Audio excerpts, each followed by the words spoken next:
Hey, I'm Staci Pomeroy with the Vermont Rivers Program. Today I'm going to be helping out at the Bioassessment Lab, sorting through some of our samples that were collected over the summer. It's a great way to spend some of our winter hours. I'm going to be looking at picking bugs from the Lamoille River in order to understand the health of the river system. Let's take a look at what I'll be sorting. The sample I'm going to be sorting today started as one of these mason jars full of macroinvertebrates that were collected over the summer at our water quality monitoring sites. These jars represent a summer's worth of data collection that will be processed over the winter. We'll see where it goes from here. So the sample I'm sorting today is starting in a mason jar that was pulled off the shelves I showed you earlier, and now it's going to go to its next stage. From there, it gets dumped out in the bucket.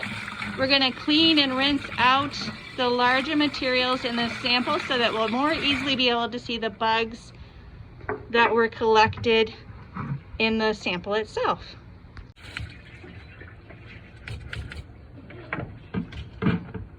So after the sample has been sieved and cleaned out of the larger materials, it's going to go onto a gridded tray that will help us determine where we're going to take our sample today. So a subsample is going to be put together for me to pick within 6 squares, so a quarter of the sample, and that will allow us to extrapolate the additional bugs that we might see in the other areas. Here we are, we have a tray of already sorted bugs for me that have been picked out. I'll be picking out of the center 6 squares. The hope is to get around 300 bugs out of this sample that will give us an idea of the health of the system.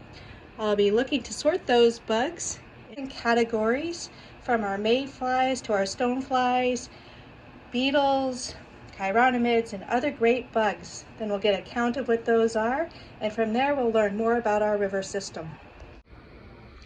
As we start to look at the sample more closely, we begin to see there's a crayfish.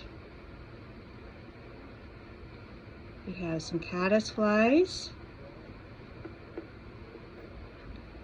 some mayflies here, and a small stonefly. All kinds of interesting bugs. This will be a neat pick, and we'll see at the end of the day what kind of things we have in our buckets.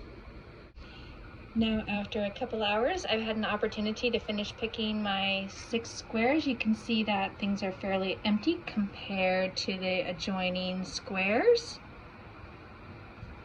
And I have a great assortment of bugs. So, caddisflies, mayflies, stoneflies, and beetles were my largest collection, and I have an assortment of sizes and instars, so different ages and classes of those. You can see that there's a lot of caddisflies, so I'll move over to this one so you can see it a bit more. So a great assortment, and only a few small chironomids and 1 crayfish. Not too much else going on, but lots of great cool bugs that I got a chance to see.